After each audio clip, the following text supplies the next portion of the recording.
Madame, Monsieur, bonsoir. Bienvenue dans ce nouveau numéro de Nord Info, le magazine de la CANGT. Dans cette édition, nous allons vous présenter la carte Coesia. C'est une idée innovante de la CNGT qui permet aux administrés en voie d'insertion de bénéficier d'une carte prépayée pour effectuer leurs achats, comme une carte bancaire.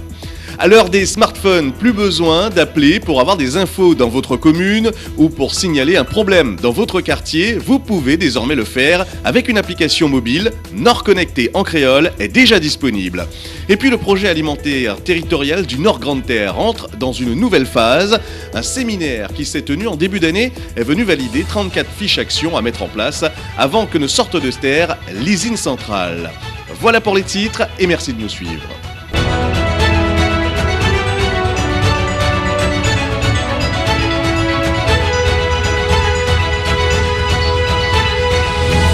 Pour ouvrir cette édition, on s'intéresse à un outil d'innovation sociale lancé par la CNGT. La carte Coesia est un dispositif global qui permet de dématérialiser le versement des aides d'insertion.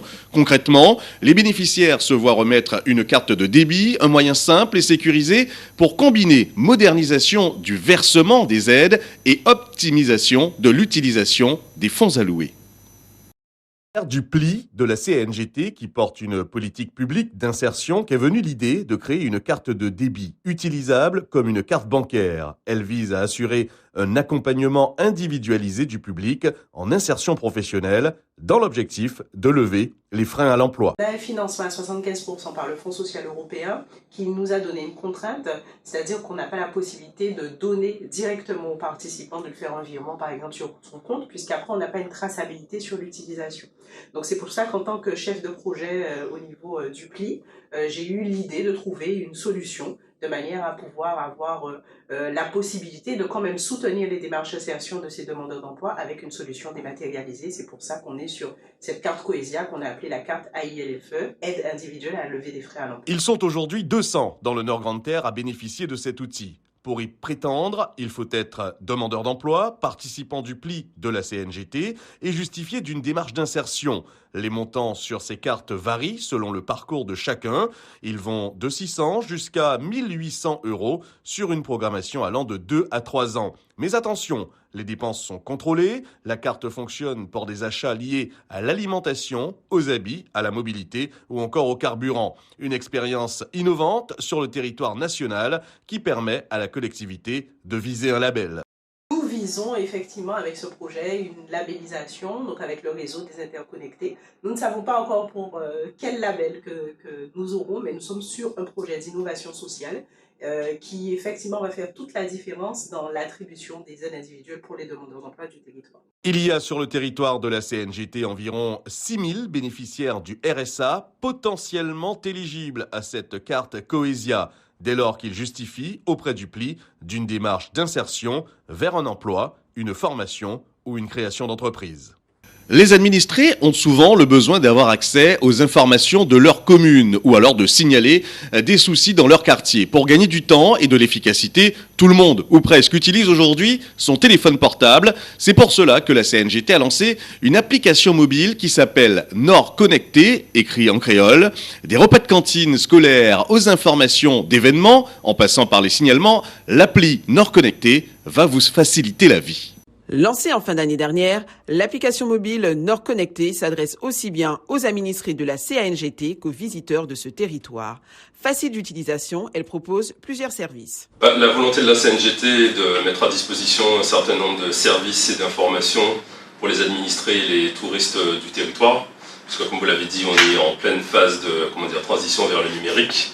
Et on veut aussi participer à la transition écologique, puisque lorsqu'on fournit des services par le biais d'une application mobile, on évite par exemple des déplacements en voiture d'administrés et on veut aussi pouvoir fournir un certain nombre de services et d'informations aux utilisateurs de l'appli. Des numéros d'urgence ou utiles aux démarches et services des communes. Elle permet aussi de faire des signalements géolocalisés pour des dépôts sauvages, des cadavres d'animaux, des problèmes de chaussée ou d'éclairage public. L'application est disponible sur les smartphones Android ou de l'App Store et pourrait encore évoluer. On a défini un certain nombre de services qui sont disponibles dans l'application qui est d'ores et déjà disponible dans les deux stores, Apple Store et Play Store. Et en fonction de potentielles remontées que les utilisateurs nous feront, On fera effectivement évoluer les services de façon à ce qu'ils soient utiles concrètement pour les usagers, effectivement. Nord Connecté, une application mobile qui illustre parfaitement la transition numérique de la CANGT dans ses relations avec les administrés du Nord Grande Terre. Voilà, on l'a vu, donc des services des communes du Nord Grande Terre sur une application mobile, et puis des services publics et des services de l'État dans un bus, pourquoi pas, en tout cas c'est effectif. En effet, pour faire écho à la volonté du gouvernement de rapprocher le service public des usagers, le bus France Service a été lancé sur le territoire du Nord Grande Terre. Le préfet de région organisait le 21 décembre dernier la remise de 5 bus services au comité d'agglomération en complément des 17 maisons France Service déjà en place sur tout le territoire. L'objet était simple, apporter l'information encore au plus près des populations qui n'ont pas toujours la possibilité de se déplacer vers ces lieux de regroupement des informations pratiques pour tout ce qui touche au service public. En fait, on s'aperçoit, on a mis en place 17 maisons France Service en Guadeloupe. Vous savez, les maisons France Service, c'est des endroits où on est sûr de trouver une première réponse de proximité pour tous les services publics. Il y a 7 opérateurs. Vous avez une question sur la CAF, sur la CGSS, sur vos retraites, Pôle emploi, les impôts. Vous pouvez y aller, vous aurez une première réponse. On en a 17, on va en avoir 29 bientôt. Mais on s'aperçoit qu'en fait, il faut qu'on aille un peu plus loin. Et aller un peu plus loin, c'est-à-dire mettre à disposition ce service en le faisant approcher des habitations des gens, des sections, des quartiers. Et donc on a décidé de répondre à un appel à projet national et on va avoir 5 bus France Service. C'est le même principe que les maisons France Service sur roue qui va venir. Il y en aura un en Nord Grande Terre qui va être animé par le centre social La Source de Petit Canal, mais qui va rayonner dans tout le Nord Grande Terre. L'objectif, c'est grâce à une tournée, d'aller à proximité des gens, d'aller au-devant des gens pour leur apporter le service. On savait qu'il y en avait besoin. Il y avait 30 bus au niveau national qui ont été décernés. Il y en a eu 5 en Guadeloupe, 5 sur 30. Donc vous voyez que nos équipes, ici les collectivités, les équipes de la préfecture ont été vraiment très allantes pour pouvoir défendre nos projets et avoir donc cette réponse qui est arrivée. On a eu en 6 mois, on a eu la livraison de ces bus. Pour la communauté d'agglomération du Nord Grande Terre, il était déjà question depuis longtemps d'accompagner justement les personnes les plus en difficulté pour se déplacer vers l'accès à tous ces services publics. Alors l'intérêt du Nord Grande Terre, c'est un intérêt très grand. Nous avons comme mission d'accompagner la population, d'emmener l'information, l'agglomération sur tout le territoire. Et c'est là le rôle important de la CNGT. Les villes de Port-Louis, de Petit Canal, d'Anse-Bertrand, qui ont assez souvent des grandes difficultés de mobilisation. Maintenant, l'information va jusqu'à eux et c'est beaucoup plus facile pour certaines personnes de s'y rendre. Et l'association La Source le fait très bien, donc nous avons été heureux d'accompagner cette association-là. Cette association, La Source, officie déjà au travers toutes ses actions vers l'accessibilité aux personnes les plus en difficulté pour se déplacer vers l'accès à ces services publics. Avec ce bus dont ils auront l'exploitation, c'est maintenant amener l'accès à ces services à 2 pas. Nous étions déjà lauréats de la Maison France Service, donc nous avons un point fixe au niveau du siège de l'association. Nous avons continué avec un minibus sur un autre appel à projet où nous avons commencé à faire les itinérances de démarches administratives. Et ici, aujourd'hui, c'est la satisfaction d'un projet qui se concrétise où nous aurons tout à l'heure un bus pour nous permettre de faire nos itinérances, aller dans les secteurs enclavés, où les personnes aussi n'ont pas les moyens de se déplacer et ce qui fait qu'on va ramener le service public au plus proche de la population. Nous allons dans tous les petits chemins pour vraiment donner nos flyers et expliquer à quoi ça sert et pourquoi l'utilité en tout cas que la population de ne pas hésiter à nous appeler pour pouvoir accéder à leurs droits. Parce que le plus souvent les personnes n'osent pas et c'est un service gratuit donc il faudra profiter pleinement de cette utilisation. La CNGT, grâce à ce travail avec les associations, aura désormais une antenne mobile directement connectée au service public pour les bienfaits de toute sa population, même la plus retirée. Allez, on enchaîne maintenant avec le mieux manger en favorisant la production locale. C'est en tout cas une ambition avouée de la CNGT. Illustration avec le séminaire final de co-construction du plan d'action de partage Lésine Centrale qui s'est tenu le lundi 16 janvier dernier à la Maison de l'Agriculture de Petit Canal. Ce projet alimentaire territorial porté par la CNGT est labellisé depuis 2020 et il intègre tous les acteurs concernés. L'ambition de la CANGT est de contribuer à la mise en place d'un système alimentaire durable, territorialisé, en créant une synergie entre les acteurs du territoire autour de l'agriculture et de l'agrotransformation. Un projet lancé depuis 2020. Et aujourd'hui, il s'agit en fait, après 2 années de travail, de synthétiser les choses pour pouvoir produire ce document final qui s'appellera Projet alimentaire territorialisé du Nord Grande Terre. Après la réalisation d'un diagnostic partagé, il s'est agi, lors du dernier séminaire, de tirer le bilan de l'étape de co-construction du plan d'action de partage l'usine centrale à travers les retours d'expérience des invités qui ont contribué à ce projet.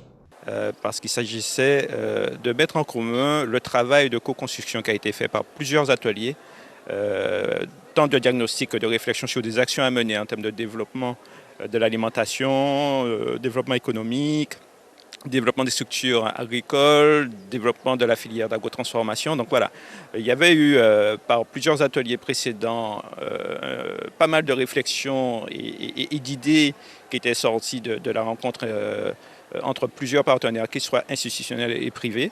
Et aujourd'hui, voilà, il s'agit de mettre en commun tout cela de façon à ce qu'on puisse élaborer, on va dire, le plan d'action final du projet alimentaire territorial du territoire. Les échanges menés au cours de l'année 2022 ont conduit à l'élaboration d'un plan d'action composé de 34 fiches actions.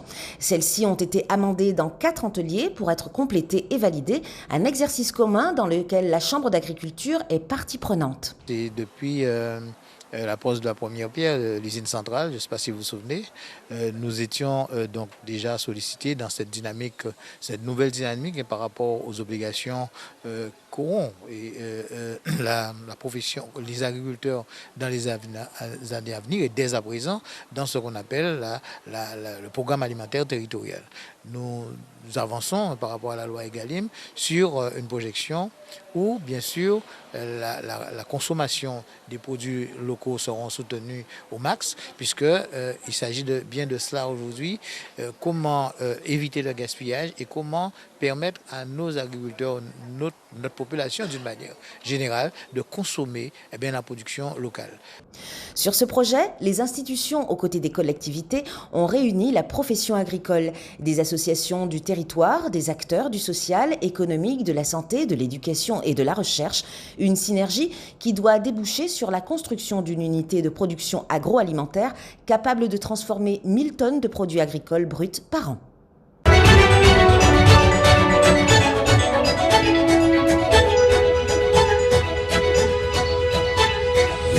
Vous connaissez désormais notre rubrique consacrée à la transition écologique de la CNGT. Pour mieux appréhender le projet de territoire de la CNGT et garantir un cadre de vie harmonieux avec la nature, les élus et techniciens de la CNGT ont participé à une formation le 13 janvier entre visite de terrain et échange. Il s'agissait de toucher du doigt les réalités du territoire en vue de l'élaboration d'un schéma de cohérence territoriale. Aujourd'hui, nous avons organisé une formation sur le terrain avec les élus du territoire du Nord Grande Terre et les techniciens. Alors, élus du conseil communautaire et élus du conseil de développement sur la thématique de la transition écologique. Puisque c'est vrai que derrière les dénominations transition écologique, développement durable, des fois on a un petit peu de mal à identifier ce qui se cache derrière ces notions. Donc l'idée, c'était vraiment de pouvoir expliciter ces notions en lien surtout avec le projet de territoire de la CNGT, de faire le lien avec l'aménagement du territoire, puisque la CNGT va lancer l'élaboration de son schéma de cohérence territoriale, de présenter tous les enjeux qui seront traités dans le cadre du plan communautaire de l'environnement, qui est le pilier environnemental du SCOT. En ayant conscience des enjeux environnementaux, comment on peut développer le territoire, l'aménager et faire en sorte que le cadre de vie reste toujours agréable pour les usagers du territoire. Nous avons donc proposé un itinéraire, en tout cas très varié, pour bien mettre en évidence les ressources, le patrimoine naturel, le patrimoine culturel donc, du territoire. Nous avons donc eu un tronçon justement sur la mer pour longer la côte dans le grand cul-de-sac marin, avec donc tout ce patrimoine patrimoine de la mangrove et même aussi les usages. On a vu donc l'ancien débarcadère à sucre, l'aspect historique. Nous avons donc vu aussi le gisement par rapport donc à l'éolien, par rapport donc à l'agriculture. Toutes ces thématiques environnementales ont été abordées, détaillées, avec bien sûr ce souci de préserver les espaces agricoles, les ressources, l'eau. Nous sommes arrêtés aussi au barrage de Gachette et faire donc un certain nombre de préconisations, bien sûr en tenant compte des contraintes réglementaires, des perspectives, des évolutions par rapport à ce changement climatique, avec des élus bien impliqués, qui connaissent bien leur territoire. Participation très riche donc sur ces éléments du patrimoine naturel sur lesquels nous allons donc pouvoir appuyer le territoire pour faire son développement. On a pu voir, toucher, sentir le paysage, la biodiversité et entendre aussi des discours scientifiques très pointus puisqu'on avait des universitaires avec nous. Donc on a vraiment appris quelque chose aujourd'hui. On a été sensibilisés à l'importance des pratiques que nos anciens avaient et qu'on a perdu parce qu'on a voulu développer trop la partie économique et pas assez la partie écologique. En tant que membre du comité de développement, cette sensibilisation est essentielle parce qu'elle va nous permettre de donner un avis aux élus, un avis citoyen qui soit vraiment basé sur des connaissances fondées sur les dernières trouvailles scientifiques. Voilà, c'est la fin de ce Nord Info. On se donne rendez-vous dès le mois prochain pour un nouveau numéro. Bonne soirée.